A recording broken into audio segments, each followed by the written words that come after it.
still. Peaceful, quiet, still. It's the invitation of our time of meditation. So I invite you to take a long, deep breath. As you exhale, connect with that sense of being still.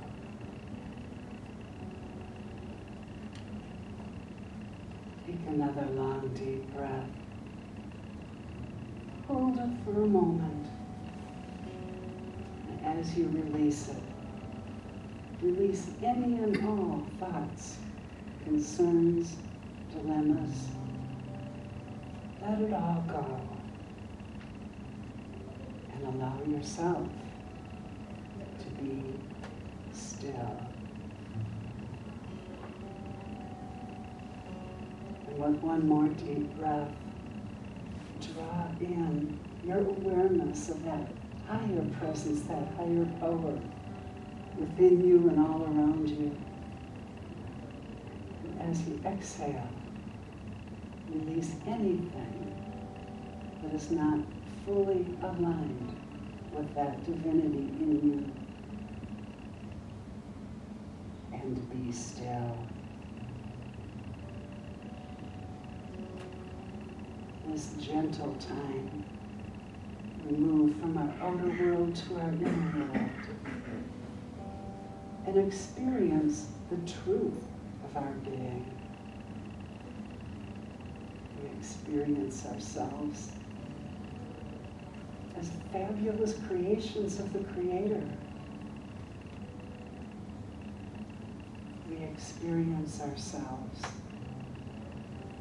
innately one with the Creator and with all of creation.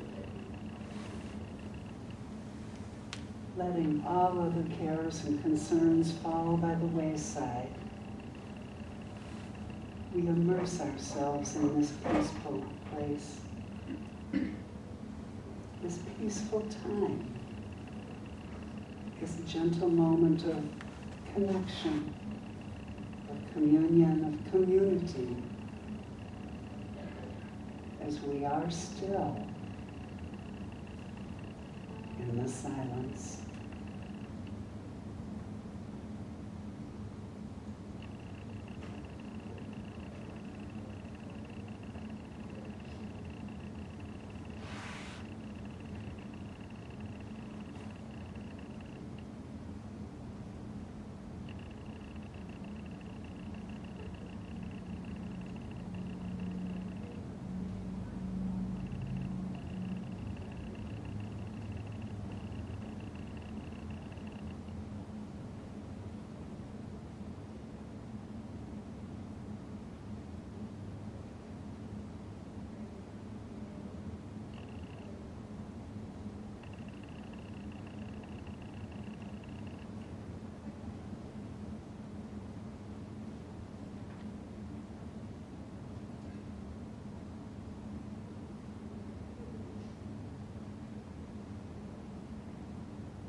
As we are still, we know our oneness with the Creator that is all good and everywhere present. As we are still, we remember the truth of our being, that we, created in the likeness and image, have within us that spark of divinity. We are still. We remember how empowered we are, that our thoughts, our words, our attitudes, and our actions bring into the manifest world those ideas we hold in mind. As we are still in prayer and meditation, we open ourselves to the divine guidance of Spirit, gently leading us to ideas, to creative actions that bless not only us, but others around us.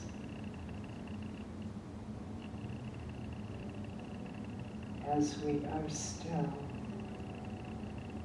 we nurture within us these spiritual truths and then live from them, moment by moment, day by day, confident in the guidance and support of Spirit, confident and comforted with the guidance and the support of our spiritual community. We are blessed, so blessed, and we are grateful, God. And so it is.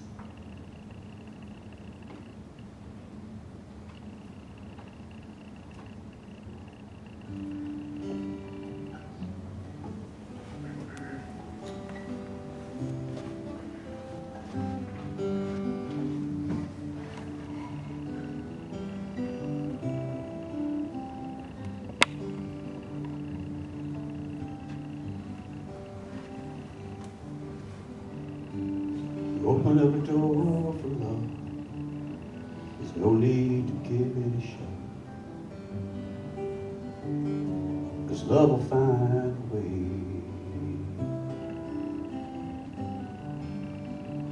Love will find a way. It's gonna turn you around and lift you up and settle you down. Love will find a way.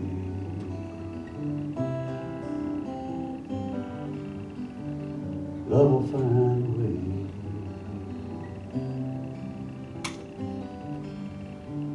Love will find a way. You may find yourself wondering why that love seems too shy to come around. But you will find if you open your heart, love song will start and flow from the inside. There ain't no need to worry none. You just accept it and love will come. Love will find a way.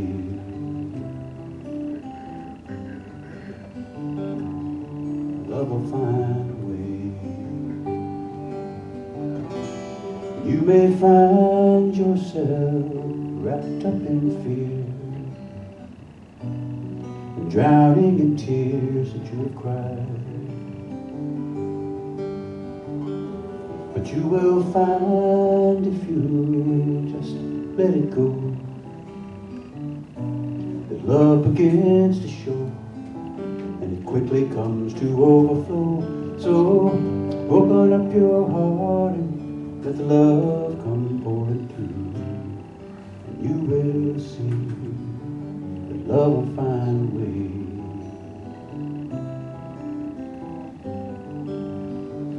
Love will find a way.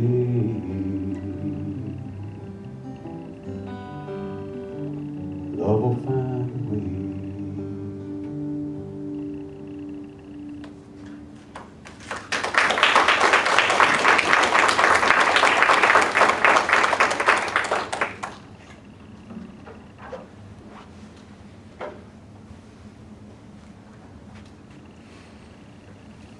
Today is all about community.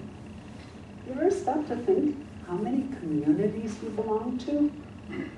Maybe you belong to your work community, your gardening community. I know a bunch of you here belong to the singing community that's here. We call that the choir. Communities where you share your common interests and your passions. Oh, sports communities. Isn't that a community, whether the sports are for little kids or adults? everybody gathers together to cheer on the home team and to celebrate their successes and mourn their losses. And come together in community as we're involved in some peripheral way with the events on the field. We might have networking communities. We might be involved in geographic communities. We might be involved in political communities.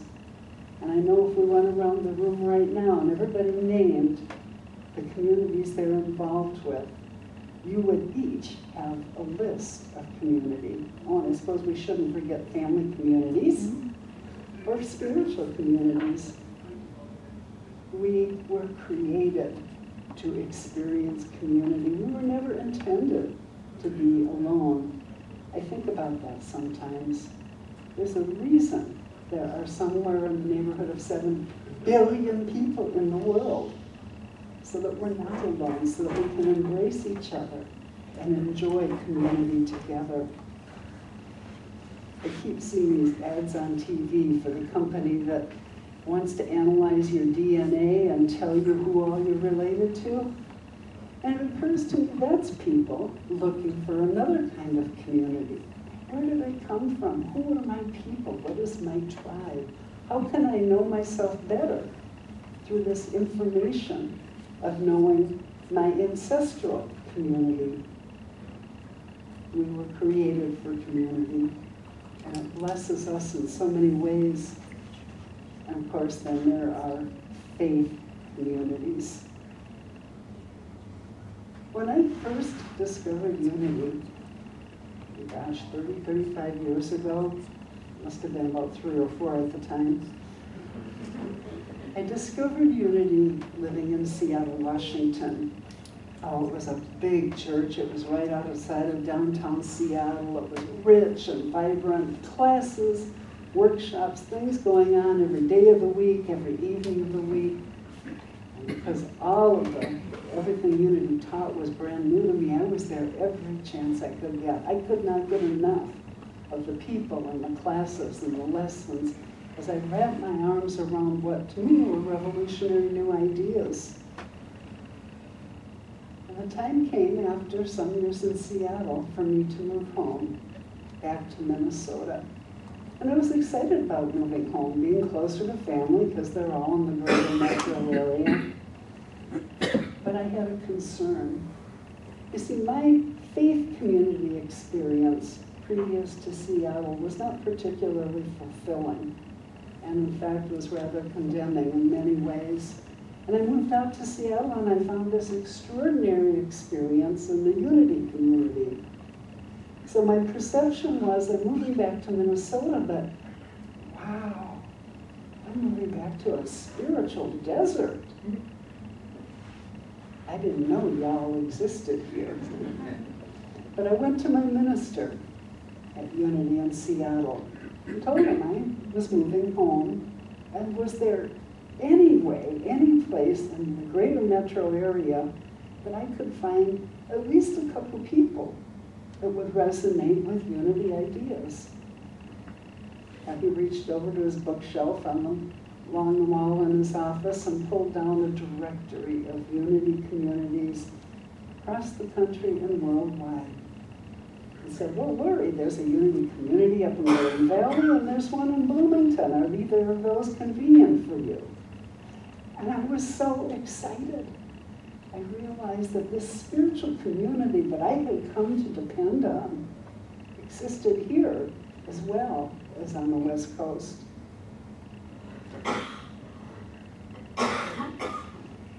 In the book of Hebrews, we hear an exhortation that says, forsaking not the assembling of yourselves together, but exhorting one another, and so much more.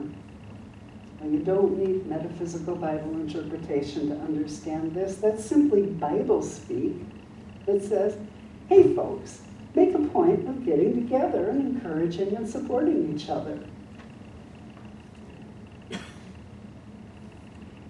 In the Greek, in which the New Testament came down to us, Zoe, Z-O-E, is the Greek word for the life, divine life, the life of God. When we're together in community, we are sharing that life of God within us and among us. Have you ever noticed that when you get together, you can feel that life, that energy? You can learn, you can expand, you can become something even greater than you ever were before. Spiritual community is about that intimate, personal sharing of the life of God that's in each and every one of us as we share it amongst us and celebrate it. I remember a congregant asking me once, well, do you have to have a spiritual community to grow spiritually? And the answer is no. You can do it on your own. In fact, the Buddha, according to Buddhist legend, spent 7 weeks, 49 days, perfectly still, 24/7, meditating until he achieved enlightenment. So how many of you have 7 weeks that you're willing to sit perfectly still under a tree and wait for enlightenment? Doesn't work real well in our culture, does it? But the other thing is, once he got enlightenment, once he woke up, then he had to practice that enlightenment. And you don't practice enlightenment in a vacuum. You practice it as you interact with people. You practice it in community. And all of our work in practicing enlightenment is much easier when we share it, when we're cheered on, when we're supported. I'm going to get the giggles here. We had a board retreat a few weeks ago. My assignment to our board members as part of that retreat was to create a cheer for Unity of the Valley. But that's what we're here for, folks. We're here to cheer each other on. We're here to encourage and support each other, to be enthusiastically involved with our mutual experience in this world as spiritual beings. There is power, great power, in authentic community. You know, we know sociologically that people with strong support systems, that is a strong community, fare better than those without that community. They live longer, they're healthier, they're happier, they have more fulfilling lives. Community is important to our individuals thriving and to our collective journey. One of our own, just a few weeks ago, a friend Ron Banner, shared with us how important community has been to him in his journey to achieve and maintain sobriety. And then he went on to share how important this Unity community was to him just a few months ago when he was dealing with a very dramatic health challenge. People showed up for him. People were there for him. We were praying for him. We were responding to his need with love and care and compassion. Feels good, didn't it, Ron? Yeah. And we can be that for each other. We don't even have to wait for a major issue. We can be community to each other, a little bit at a time, every day.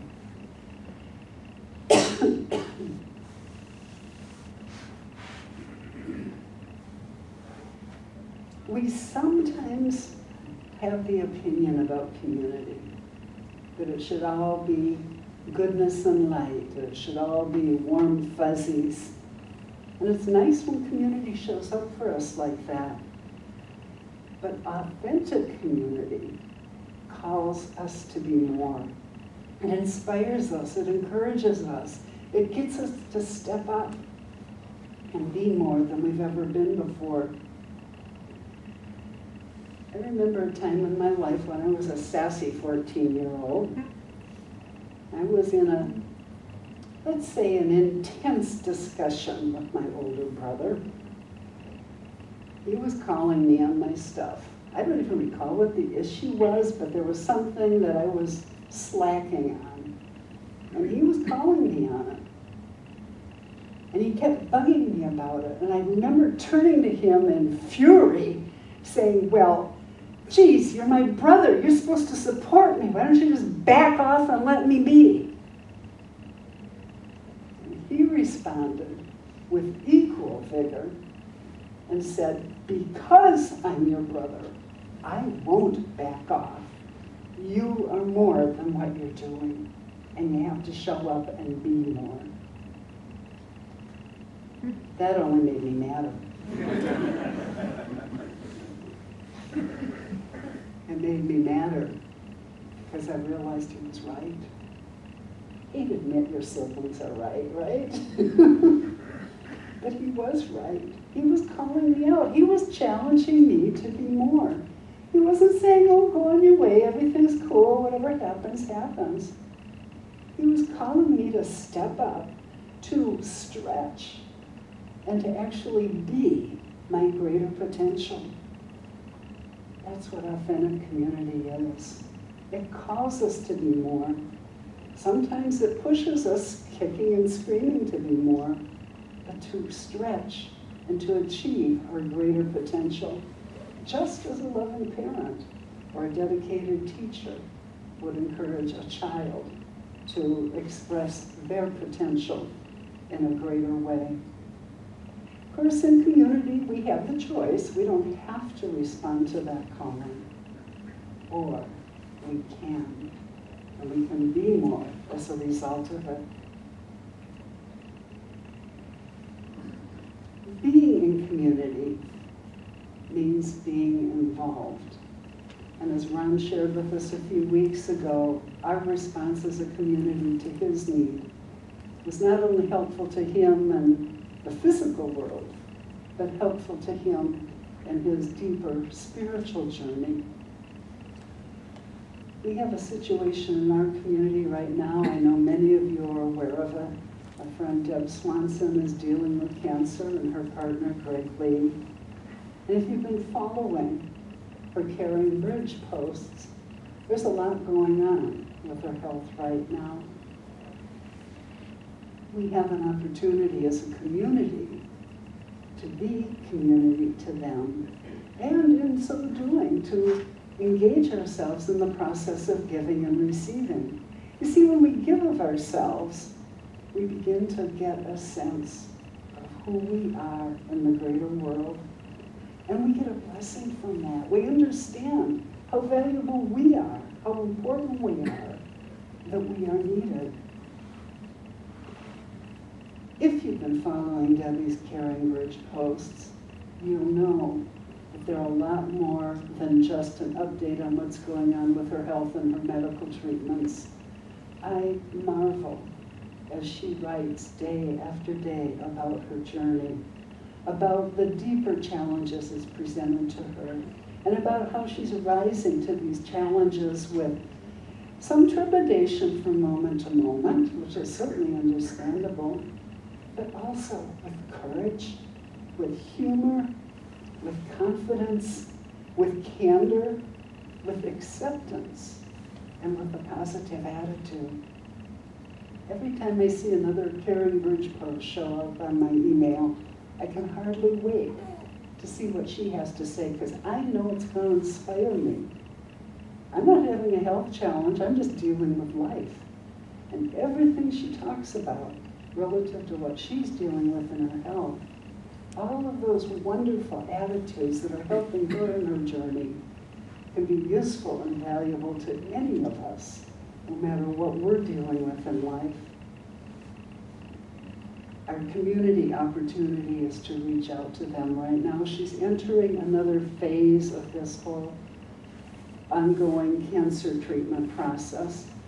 I was communicating with her partner, Greg, yesterday, and I said, what can we do? We care. He said, well, first and foremost, keep those prayers coming. He said, you don't realize how much we feel your loving thoughts and prayer, and how much it makes a difference for us. On the practical side, you may know they live in New Prague, and they're going either to Mankato or to Rochester for all of Deb's treatments. It takes a lot of time and a lot of petrol. So if you have a gas card you're not using or want to contribute to their gas fund, they'd welcome that. There are a lot of expenses that they're dealing with right now that aren't covered by insurance, a lot of extraneous needs that they're having. Maybe you feel inspired to help out on that side of things. And prepared meals are something that they really welcome right now as they go into this next round of her process. My suggestion, my recommendation, and we'll put it in the buzz this week, is that if you have time, talent, or treasure that you would like to share with them in any of these ways, bring them next Sunday. And we will make sure that we get those to them down in New Prague early the following week. This is what community is really all about. So how does one co-create a unity community? Well, the first step, and you've mastered this, come. You've walked in the door, you've checked this place out, you've met a few people, maybe you've taken some classes. That's the first step to becoming involved in this community. The next step is what our new members did today. They made a commitment.